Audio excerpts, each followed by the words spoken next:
So the word that's been percolating for the last 24 hours without a lot of total substance, but it seems really important, is the word mystery.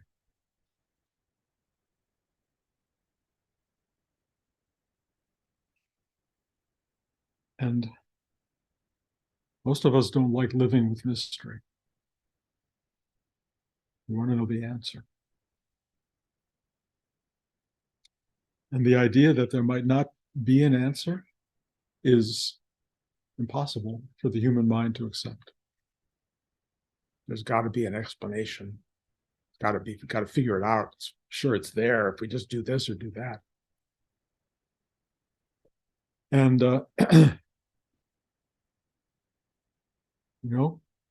try to imagine that there's no answer.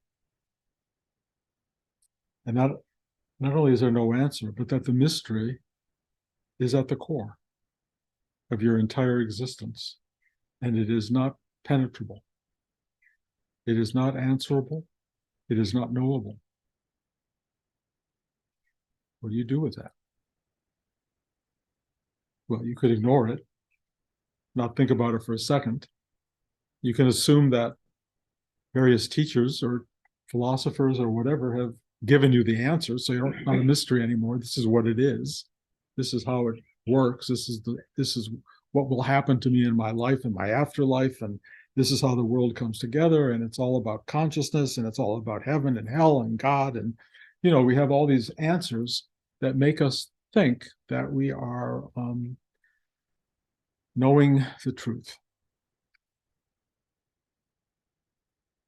But consider the possibility that you can't know it, and that it's bigger than you ever imagined, and that it's more central and core to your being than you imagine. And how do you deal with that?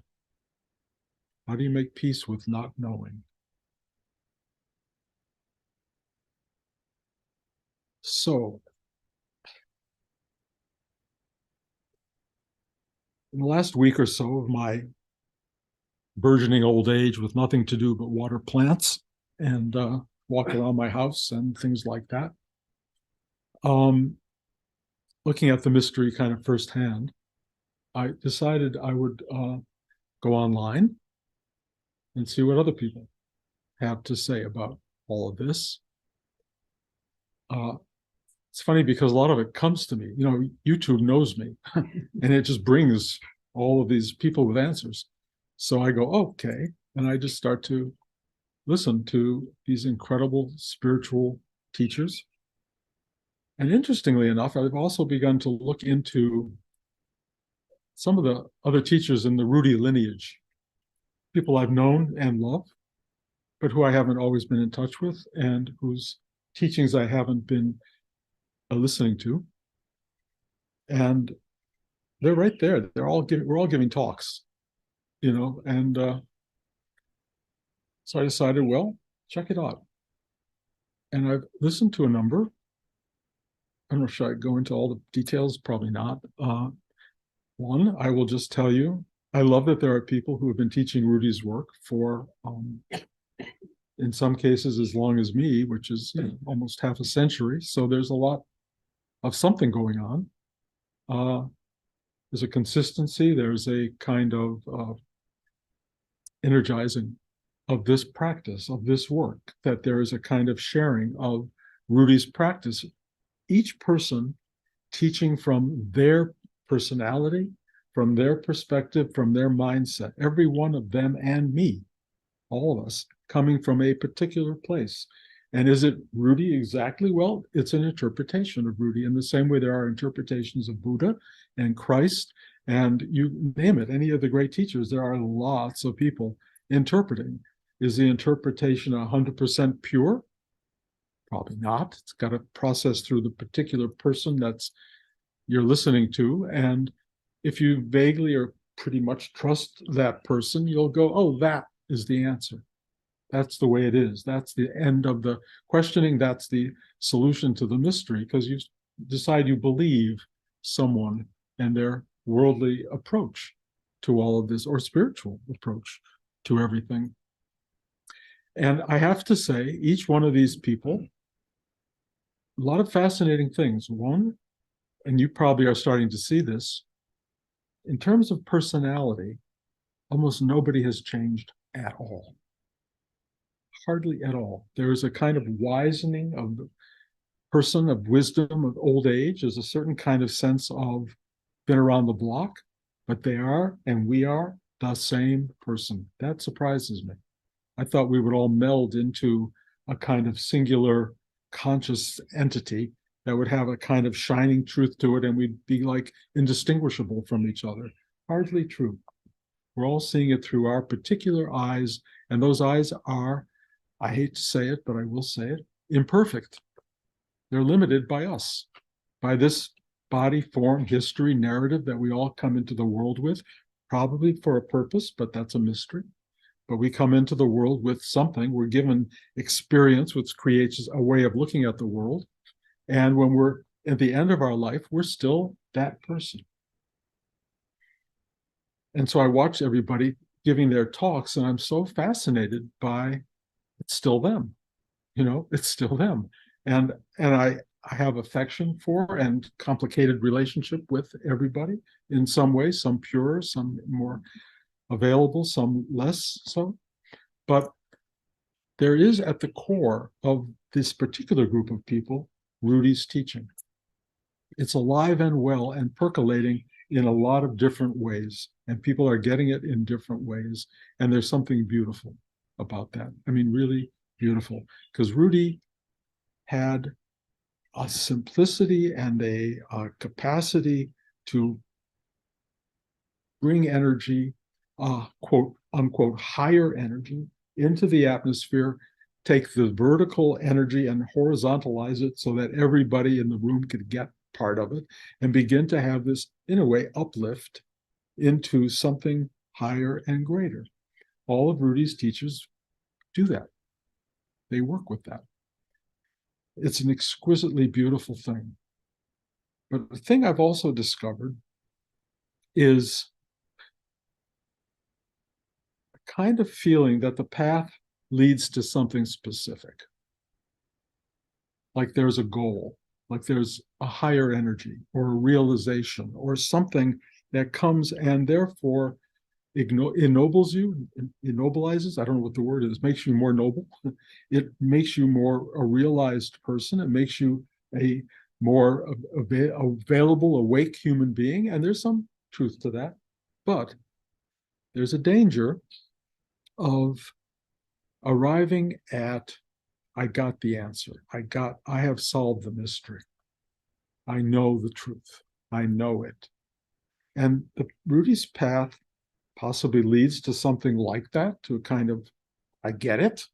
I have the answer. Rudy always talked about higher consciousness and working hard and breaking through your resistance in life and having a bigger life and a more potent life and having all these chakras open so you could become really available to the mystery, if you will. But I don't think Rudy ever gave the answer to the mystery. And if he did, I missed it. So you shouldn't be listening to me at all.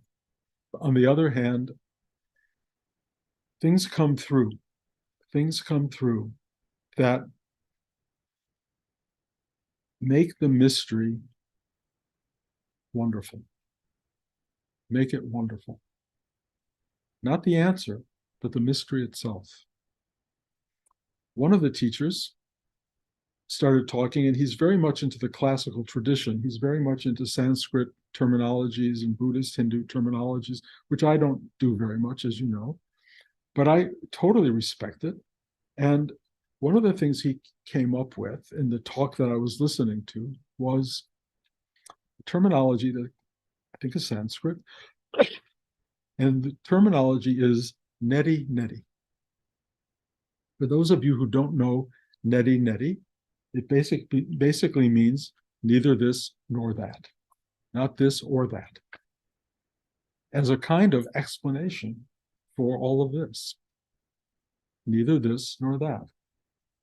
Meaning, whatever you get as an answer to the question, whatever you think gives you the security of knowledge and knowing and having some kind of grasp on the mystery, this would go, nope, neither this nor that. And I know we all align ourselves with something that makes us go, okay, I got it. I'm okay. And the thing I love about Neti Neti is that it goes, nope, sorry. And most of us are unable and unwilling to let go of knowing on some level. We are unwilling to let go of our thoughts on what it is and how it works, whatever they may be, however we may have analyzed it and put it together. We go, okay, at least I have that. And you can hold on to it. Neti Neti goes, blow that out of the water. And there's so much security because we have great teachers. I mean, even Rudy's teachings, Buddha's teachings, Christ's teachings, nope, not even that.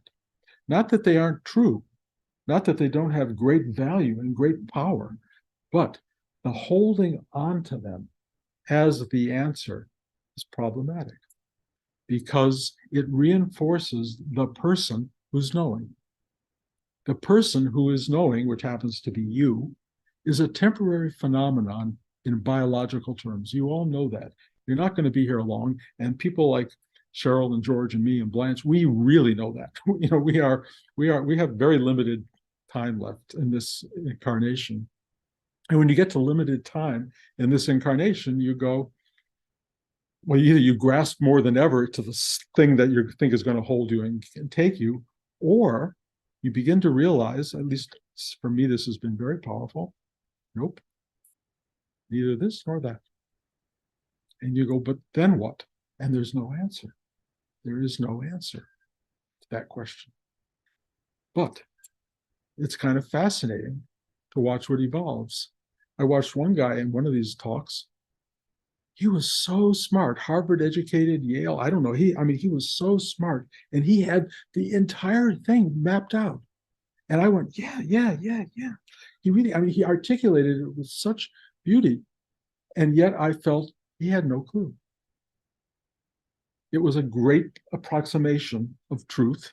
It was a great version of truth, but it was absolutely intellectually limited by knowing and knowledge and the human brain. Take the human brain out of the equation. Take your sensibilities and sensitivities and narrative history out of the equation. And what do you know? What do you know? And here's the incredible thing. You don't know anything. You know nothing. But you are aware of, one with, the everything that exists, the totality. You are in some way one with that. And there is something deep inside us that touches the oceanic, and the oceanic has no capacity to be held by the human brain. It just is. And because we have this practice that allows us to descend into or rise up into or just walk into the totality of being, we can know without articulating, without expressing it, without certainty of any kind whatsoever, because there's nobody there to be certain. There just is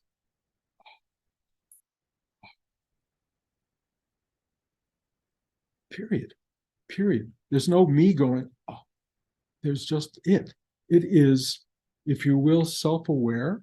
And now this is like I know something. I don't know this at all, but I can tell you experientially, there is a space that completely lets go of this Bruce guy and everything about this Bruce guy. And it's really eradicating more and more of the Bruce guy. And there's just this thing of, it's actually, you wouldn't know that from me, but it's wordless. It's incomprehensible on every level, not comprehensible yet.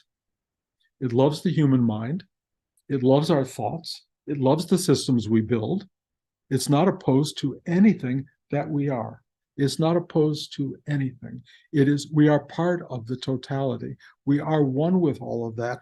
So operate exactly as you're operating, but try as deeply as you can to touch the, and it makes the day-to-day horizontal reality of your life amazing. Amazing. Not just amazing. Now, does it do it all day long? No. I mean, maybe it does. I have never yet attained that. I'm not imagining that there is a person who can own that.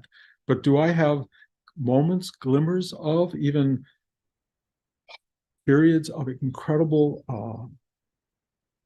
connectivity and realizing that what I'm saying has truth in it and that I can share it with you because you are one with the exact same totality that I come from, that we all share this exquisite singularity, that not to know that is a sadness in a way because life is the opportunity to go like that, to wake up, if you will.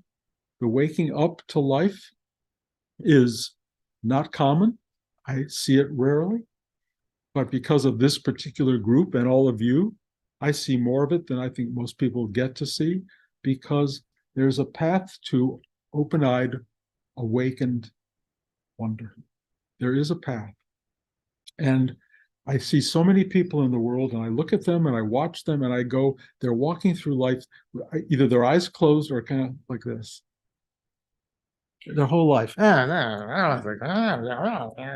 an entire life. And I go, oh God, that is not easy. That's not an easy life. They don't know that. There's nothing I can say to them. You know, they're waiting for someone to give them the truth. And there are a lot of people out there willing to give it to them. So they, oh, that's how it is. Okay, I got that. I'm going to get rid of that person. Guns. Oh, I got guns. You know, there's an unbelievable way of reacting to this world that is not eyes open.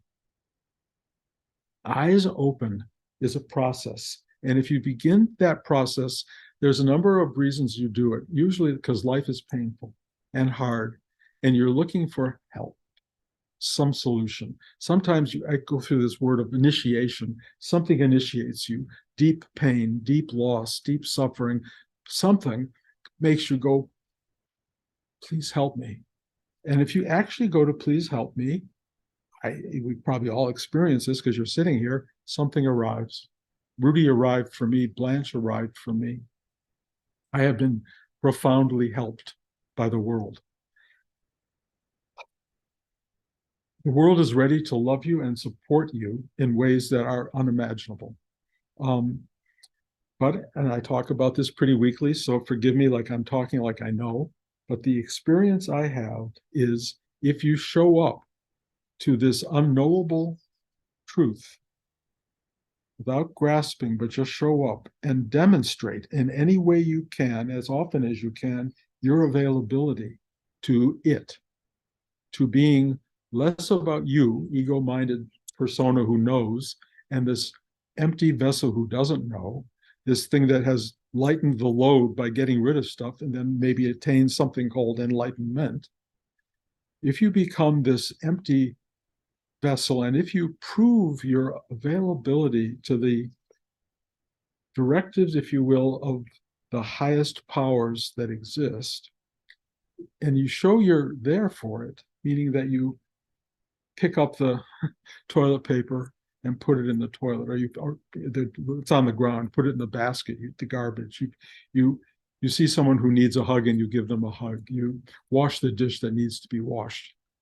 If you start to do that, if you start to live the life, make the choices in life that say yes to this very silent, quiet, but very simple thing that's making life happen, and it sees you're listening, then it talks to you. It shares itself with you. And it is miraculous and amazing almost all the time. And I go almost all the time because I experience, and I think all of us do, moments where it is quiet, just not there. And I don't know if it means I have to go deeper, try harder, or just accept absolute not knowing and nothingness and emptiness without response, without there being a Bruce going, but, but, just going. It's really tricky. I've used the word neutral a lot in recent talks. Neutral is a space that you get to, which is not striving to get stroked, not striving to get rid of pain, not striving to get the answers. It's trying as best as humanly possible to enter into not knowing, which again, to go back to my opening word, is the mystery. What is this? What is this? Why is this? How is this? Why is it doing this and doing that? Why is evil in the world? Why isn't it just beautiful and fun and, joyful? Why do I suffer? Why is life so tricky? Why is life so amazing? It's a mystery. It's a mystery. And neti, neither this nor that. Arrive, if you can, at a place where you can accept neither this nor that and see what happens. It's very experiential. We're created as human beings to experience. We're here to experience the manifested universe.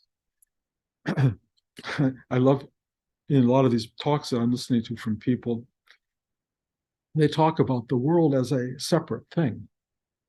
They talk about the world and us in it, as two, and manifested and unmanifested, all of this stuff. And, I talked a few weeks ago about this idea of if it's in front of you, it's God. Now, the word God is laden with all sorts of stuff and makes things hard for some people to listen to. But if you can get to the concept, if it's in front of you, it is the mystery itself. It is amazement itself. It is wonder itself. It is beauty itself. And you are walking into it every second of your existence. It's not like it comes and goes. Your awareness comes and goes, which is part of the human condition. But it does not. The manifestation is manifested until it's not manifested. And then what? Well, you can call it a mystery, but I can tell you a solution, a thing that I just heard yesterday on the news or the other day. Daniel Ellsberg died, the guy who created the Vietnam Papers. What were they called? The Pentagon Papers. Pentagon Papers. I think this is how they reported it. His last words were, if I knew that dying was so, and I forget, the wonderful, beautiful, or whatever, I would have done it much sooner. And I went, wow. And I have to say, there's something really beautiful about that idea, because rather than put it into mystery and rather than put it into horror, heaven and hell and all the divisions that come, the true mystery, the true unknowing of life, the unknowable of life begins, I suspect, to reveal itself more and more at the very end. I'm certainly experiencing that as I get older. There's more and more witnessing it, knowing it. But the idea that the death experience is more wonderful than anybody can imagine is a lovely idea. I don't know if it's the truth. I don't know if it's illusion, but I would bring that into the equation. So if suddenly we have this experience of being in the presence of the divine, the holy, the God itself, in the presence, and also part of that, one with it, as our day-to-day existence, not just like, oh, on this occasional moment, like if I go to class or if I go to church or if I go somewhere I can touch the divine for a moment. I'm saying every manifested moment of your life is that. And then this death experience is like the fulfillment, in a way, of all that. I'm just projecting that. It's an idea. You should let it go immediately because it's neither this nor that, and I'm probably completely wrong. But it's an interesting moment to sort of play with in your brain. And if it gives you 2 seconds or 5 seconds or 20 minutes of like, oh, this isn't so bad, that's great. That is really great. Amazing things about Rudy's work. George and Cheryl, who introduced Blanche and I, are sitting right here, and I have to say, Cheryl's brother came to visit uh, the other day, visit Cheryl, but they came over here to see us. And I remember meeting him first when he was like 19 with his twin brother, Jim, Jeff and Jim. And Jeff, they were both amazing guys. They were just like incredible, uh, athletes, runners. They were just really impressive people. But I actually thought that was the last time I saw him, which was 49 years ago. So they came here and we had a dinner, 14 people sitting here. And it was really great.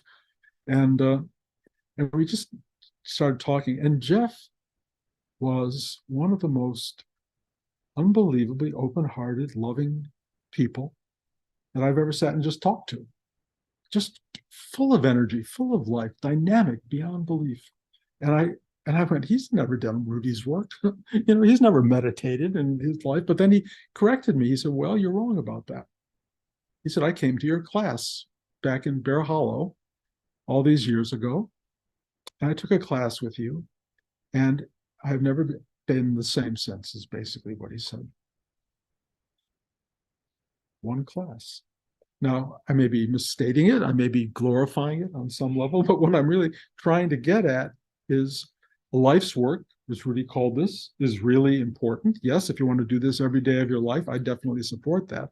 But Jeff came to a class, period. And I sat with him this probably 20 years later, and this open-hearted kindness, embrace was so amazing to me.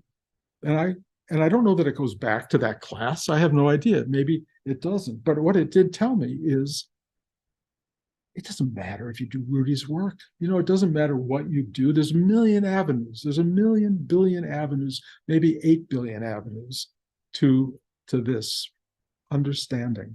The thing I'm really getting is we are all a mystery.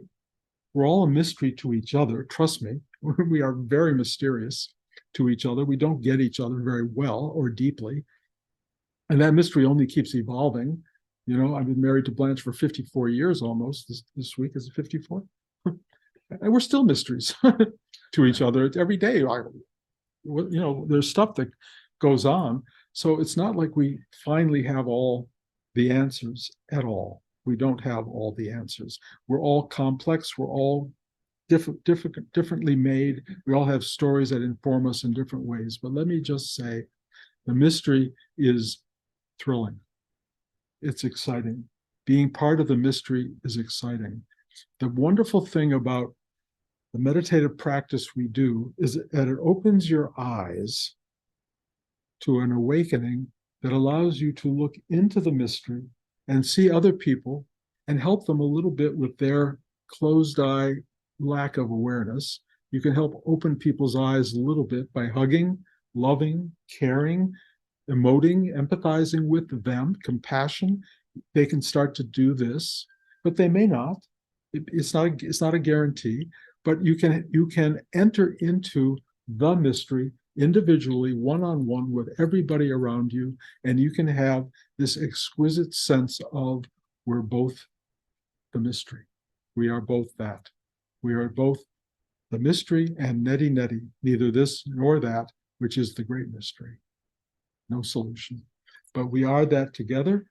We have each other. We can hug each other. We can love each other. We can honor the mystery in one another. We don't have to have all the answers, but we're here to share this journey. And it is, for whatever it's worth, it's exquisite and it's good moments. In its bad moments, it's hard. Just get a hug. Reach out, call me. I'll give you a hug. Or call someone else, get a hug. Life is unexplainable, but it is happening. It is unfolding. We'll never understand it, but we are here to be part of it. We're here to serve it. We're here to serve each other. That's all we need to know. Other than that, neti, and go about your day. So thank you all for coming. I know there's no takeaway from this at all. It's like, I don't know. What can I say? But there is a takeaway, meaning that it never leaves you at all. So there's nothing to take. It's already there, always there. Anyway, class. Any concerns? Anybody who wants clarification on any of this, Blanche? Uh-huh. Ruby talked all the time about surrender, which I think is a hard concept to really understand. I think you just talked about it for the last half hour. Interesting. And described it in so many different ways. Well, Blanche was saying that Rudy always talked about surrender, and a word I honestly to this day keep working on. And she just said she thought I had described it in about 40 or 100 different ways just now. This what surrender is. I still don't know really the word surrender other than being available to the mystery and to the unfolding of that mystery, which is happening as we speak. You know, in every part of your life and being, we are part of the mystery. How you surrender is a mystery to me, but that's what the practice is. Let go, let go, let go, and see what reveals itself. And I don't have any other answers to it but that. But I do know that it's been at the center of my practice, and I've never been able to identify what exactly it is. The idea of neti neti. Neti neti, yeah, neti neti, yeah, neti neti is, yeah, very much so. George. I just remember Rudy saying, once you reach self-awareness, realization, enlightenment, you have to swim in like that. Beautiful, beautiful. Georgia said, otherwise you're going to crystallize that. Yes, Georgia said, Rudy said that when you reach enlightenment and self-awareness, at that point, even then you have to let go. Otherwise, it crystallizes into the. Yeah, well, yes, and I totally understand that because I've had so many realizations, and they just lock me up into I know something, and then they get shattered again. So it's like either you let go, or they will come in and get knocked out of the ballpark. Yeah, you crystallize. Yeah, yeah. Or the worst version of that is you own it and go around preaching it to everybody like you have it, and that just makes you more and more whatever the thing is. It's got to be broken down. That's exactly. Well, I've seen that a lot, yeah, and so have you, yeah.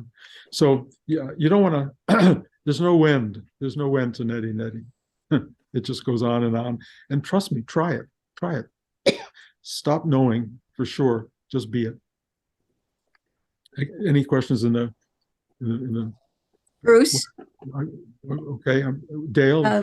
Hold on. Yeah. Somewhere in the New Testament, I can't remember where, in the Christian Gospels, I think St. Paul says, eye has not seen nor ear heard the wonders that are in store for us. And so I always think of death as a new adventure.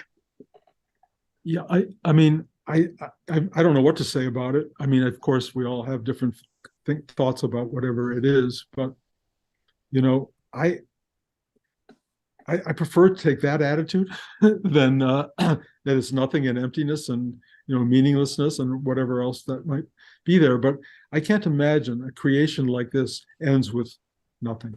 No. It just doesn't make sense to me. No. And if this is as amazing as it is, why not more amazement? That's my general feeling, but I don't know. I have clues. But thank you for that. I love that. Wendy. Bruce, I just wanted to share that what has reminded me of, there's a statement that I say to myself to let go, like to not clutch on, even when something good happens, to open so that I don't get stuck there. And its statement is, it's about to get a whole lot better. Even whether something not great, perceived not great happened or great, I just wanted to share it. It really actually helps me not just get stuck at that level. Yeah, but I would say even let go of that. Oh. Sorry. I love that. No, that's great.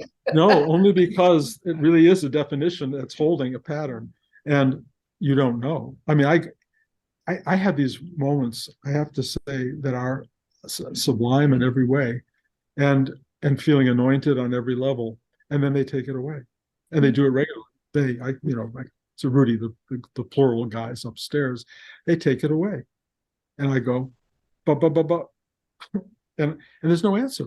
There's no answer. it is a mystery. Why do they take that away? I don't know, except I know, one, they bring it back, or they have continually, and they always bring it back for you guys. I never sit here without the energy working. It wants to be present for those who want it.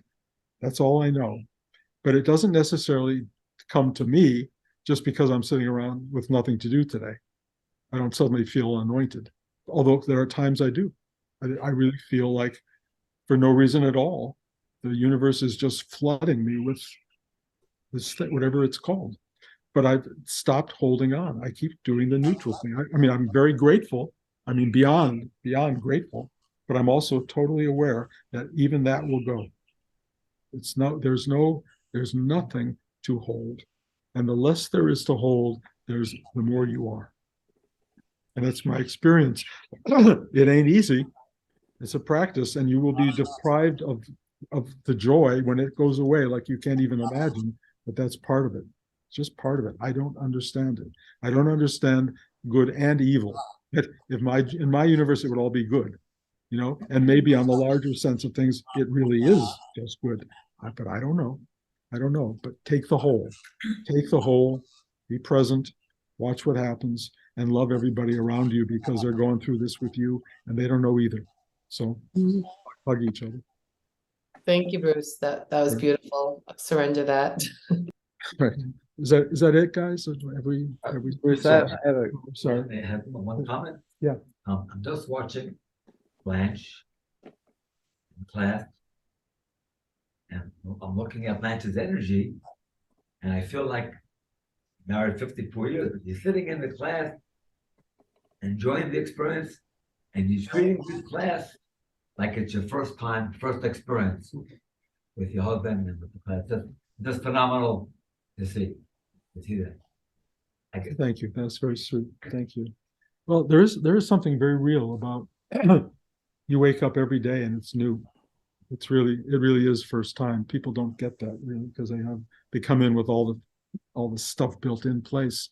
Better to walk into this and go, wow, what is it? Is there one more thing here? Sounded like there might be. yeah, Bruce, I have a question. So I guess to just say the not this with the not knowing, I get the absolute, like the certainty, like the big answer. But it seems like you need to know even to just sit down every day. You have to know that's a place to go. You have to know things to do things. How do you work with, I know that you don't really have this as a necessity right now, but how do you work with the relative knowing that like gets you to actually go beyond the laziness in some sense? Great question. And all I can tell you is just by exactly what you're saying. You don't know, but do it. Do it. Serve it. What do you do day to day? You got to eat. You can't just go, I'm just here. I don't have to eat. I don't have to drink. I don't have to go to the bathroom. You have to do all the things you have to do, and everything we have to do in the complex experience of being a human being, including care for other people and listen to people and deal with their craziness and your craziness. You got to do all of that. But in the end, what does it add up to? What's the larger picture in all of this? And I don't think we can know that. We can feel it. We can trust that it's something much greater, and I would probably subscribe to that theory, but it's not going to become this or that, but I think it will be something. It may be nothing, doesn't matter. We have this moment to moment reality that is potentially full of the reality of being, the mystery of existence is there every minute, and we have to engage that. We're here for that. Why else are we here? So sitting down every day, meditating, searching, looking, feeling, to look for answers, even though the answer may not finalize itself in a way that makes sense to you, it will be driving the show in a way of trying to feel, how do I serve the mystery? The mystery does not appear to be how can I say, it doesn't appear to be a negative. The mystery does not appear to be something that doesn't like you or doesn't care about you or created this universe and manifested this space for no reason. It doesn't appear to be that, but you may never figure out the reason. You may not, but go about your day and be touched by something that brought a planet, a sun, a moon, a universe, trees and sky and grass and other people and food and ice cream. It brought all of that into being. You figure it out. Do you have the answer to it? Maybe. I can only tell you every answer I have, they go, nope, not that. Nope, not that. Neither this nor that. But it hasn't changed the equation. It's still whatever this is. And I have no clue, but the cluelessness is beyond joyful. It is wonder itself, period. That's all I can say. Doesn't mean you don't work. It doesn't mean you don't live your life. You just live it with an awareness of the wonder. So this is going on and on, guys. I don't think anything more needs to be said. Thank you for coming. I love you all. I appreciate you. And I'll see you next time. Thank you. Thank you, Bruce. Thank you, Bruce. Happy Thank you. Bye. Thank Happy Father's Day to the fathers out there. Happy Bye. And to you too. Thank you.